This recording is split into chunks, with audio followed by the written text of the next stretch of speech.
Morning Gangtok. তো আমি বেরিয়ে পড়লাম শেয়ারিং ক্যাবে। গ্যাংটক ছেড়ে এখন লাচেন অ্যান্ড লাচু ওর উদ্দেশ্যে শেয়ারিং ক্যাবে আছি। তো ড্রাইভার দাদাভাই বলছেন যে ওখানে নাকি 0 পয়েন্ট এবং কালা পাথর যেটা আছে ওই দুটো জায়গা বন্ধ ছিল বেশ কয়েকদিনের জন্য। জাস্ট কয়েকদিনের মধ্যে চালু হয়েছে।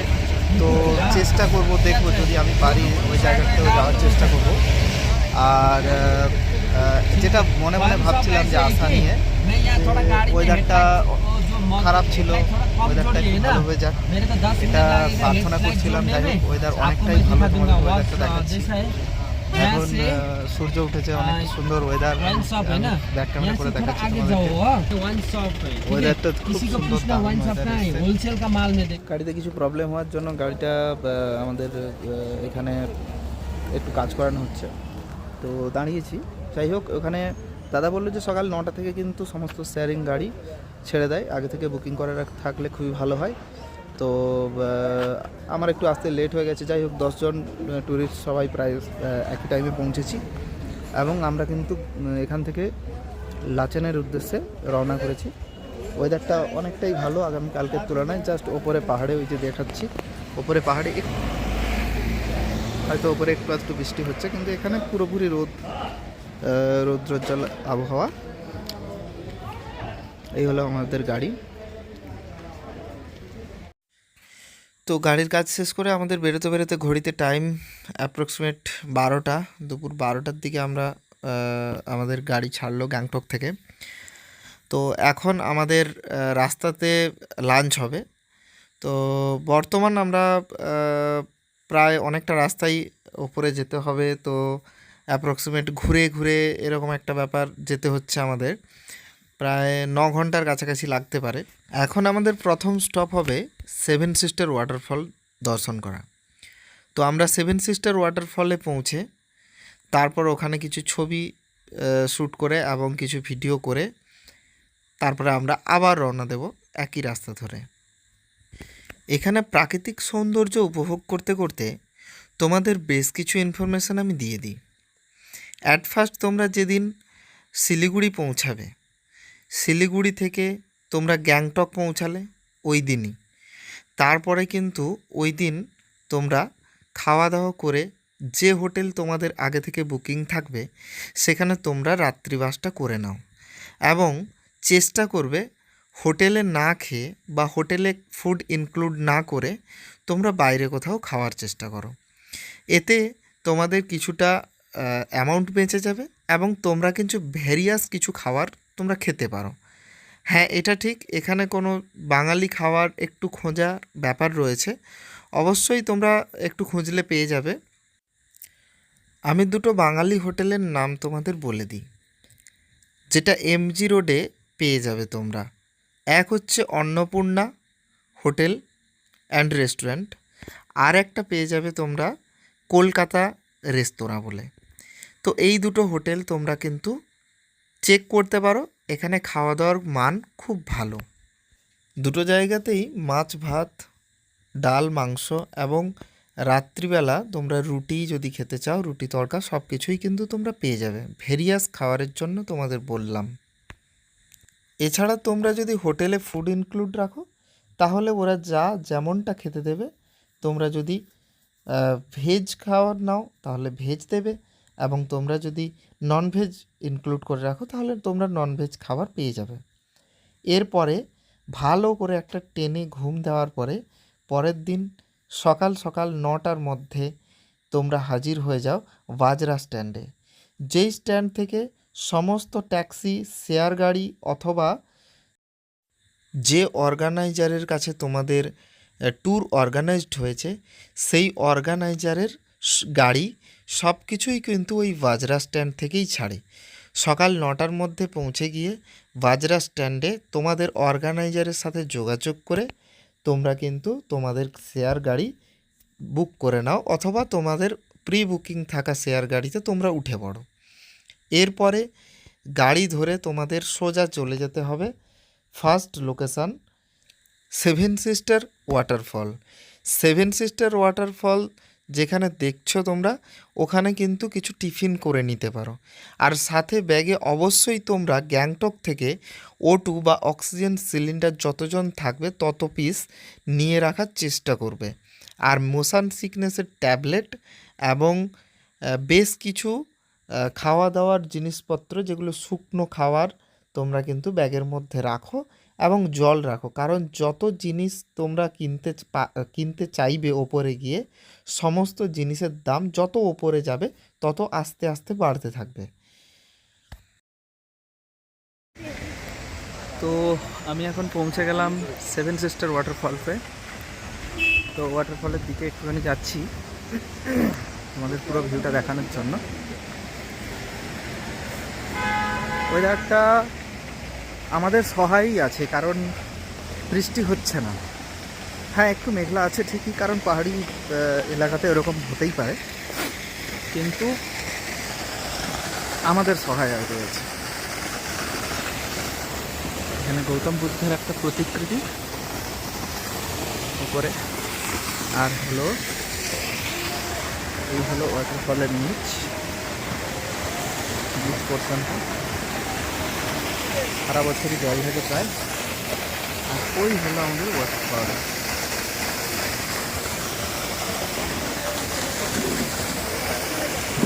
জাস্ট অসম লাগছে আমাদের সিনটা।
পাহাড়ের এই আঁকাবাঁকা পথ ধরে জিগজ্যাগ প্যাটার্ন ফলো করতে করতে যখন আমরা আস্তে আস্তে পাহাড়ের ওপরে উঠছিলাম, তখন কখনো না কখনো মনে হচ্ছিল এ এক কোন নতুন দেশে এসে হাজির হলাম।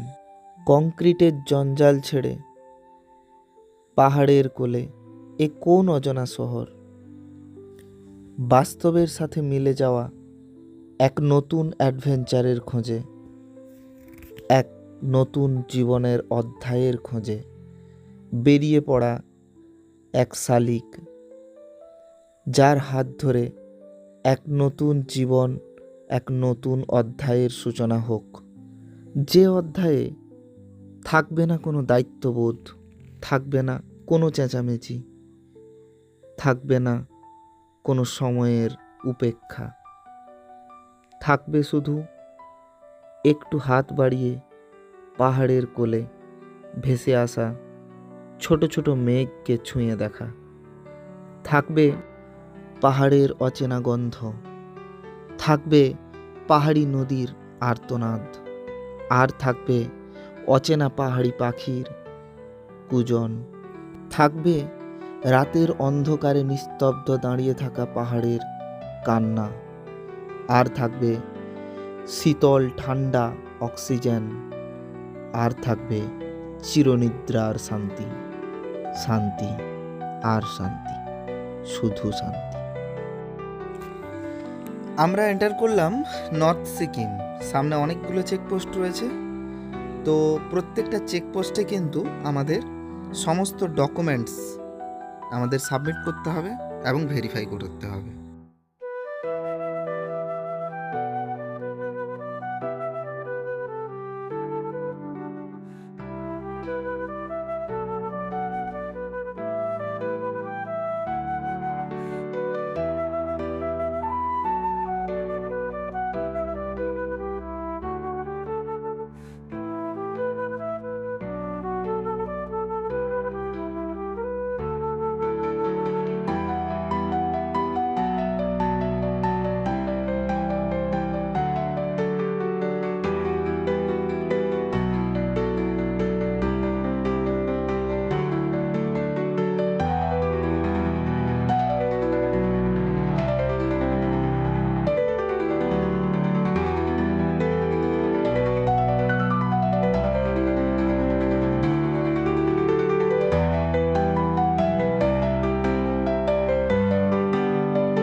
লাঞ্চের জন্য আমাদের গাড়ি এখানে এসে দাঁড়ালো।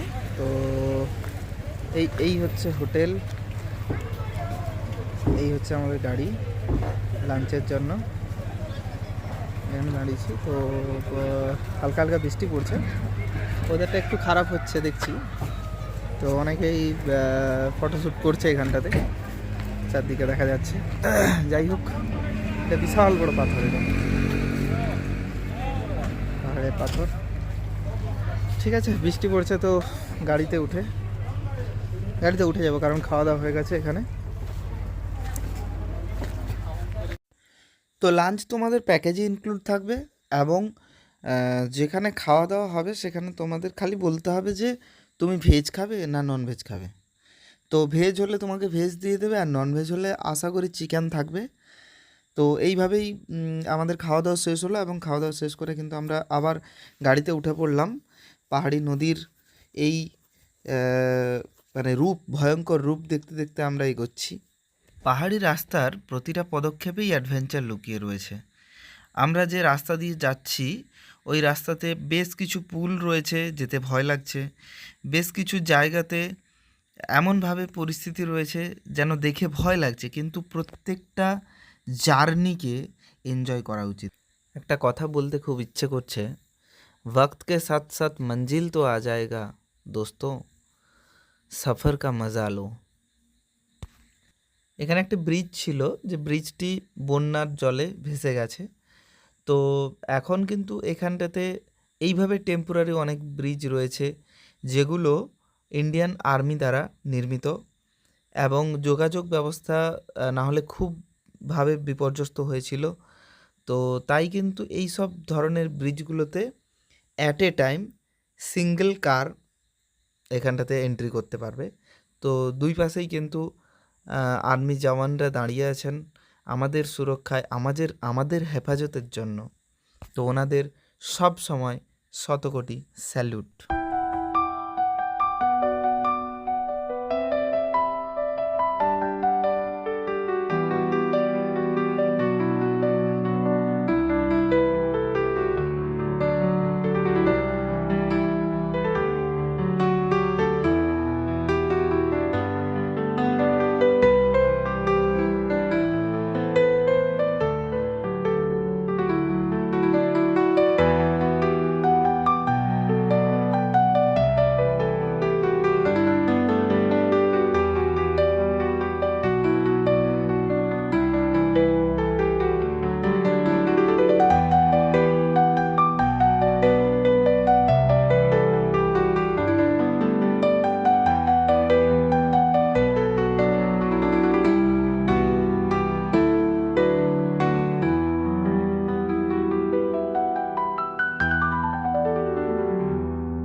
অপেক্ষা, প্রায় 9.5 ঘন্টা অ্যাপ্রক্সিমেট এরকম একটা টাইম লাগলো আমার লাচেন পর্যন্ত পৌঁছাতে। এই আমাদের হোমস্টে, এখানে দেখছি 1 স্টার হোমস্টে লেখা আছে, অনেক কিছু লেখা ছিল যে খাওয়ার দাওয়ার এভারেস্ট টাইপের এরকম কিছু। পৌঁছালাম, জাস্ট দেখি খাওয়া দাওয়ার কেমন আছে বলতে পারছি না এখন।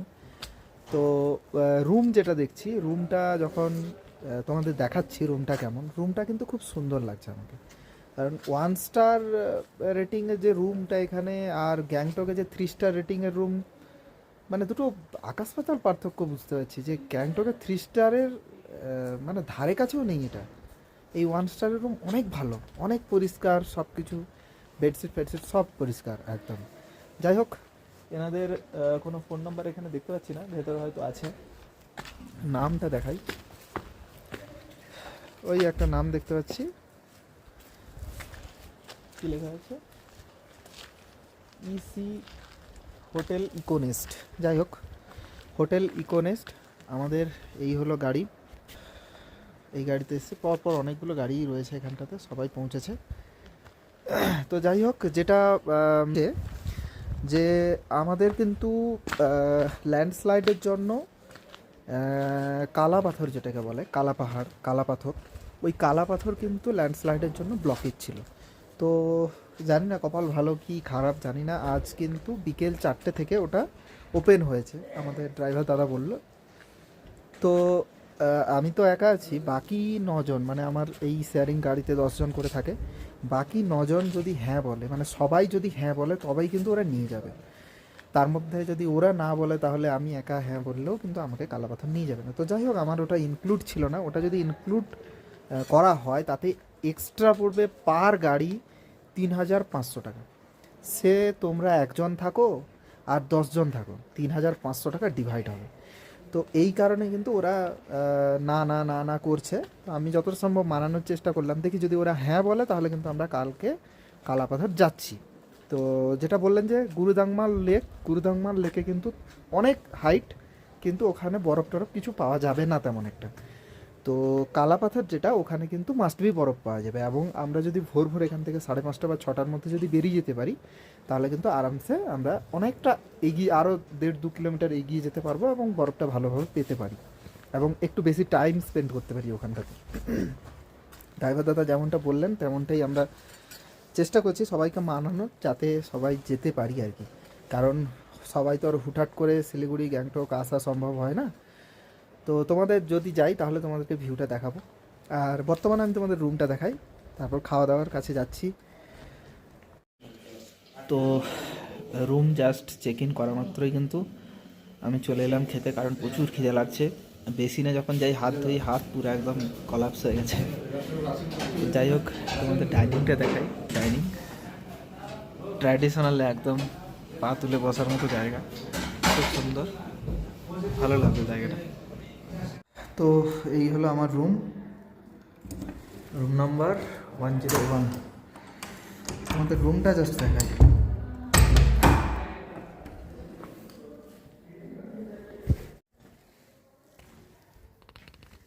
এই আমার সিঙ্গেল রুম, অনেক ভালো। এখানে বেডশিট বালিশ সব কিছু অনেক পরিষ্কার। 3 স্টার রুম, যেখানে আমি 2 দিন রয়েছি গ্যাংটকে, তার থেকে এই রুমটা অনেক ভালো। এই হলো বাথরুম, অনেক পরিষ্কার, অনেক পরিষ্কার পরিচ্ছন্ন। যাই হোক,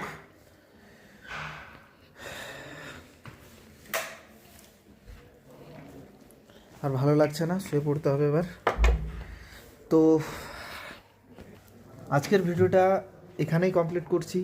আগামীকাল দেখা হচ্ছে গুরুদংমাল লেক এবং কালা পাহাড়, যদি ইনক্লুড থাকে, যদি ওরা রাজি হয়। তো তো এই মুহূর্তে খাওয়া দাওয়া কমপ্লিট করে নিয়েছি, আর ভালো লাগছে না, এবার কিন্তু ঘুমাতে হবে। একটুখানি শরীরে রেস্টের প্রয়োজন আছে। বুঝতে পারছো কতটা ঠান্ডা এখানে, কিন্তু -3 ডিগ্রি -4 ডিগ্রি এরকম একটা টেম্পারেচার এই মুহূর্তে এক্সিস্ট করছে।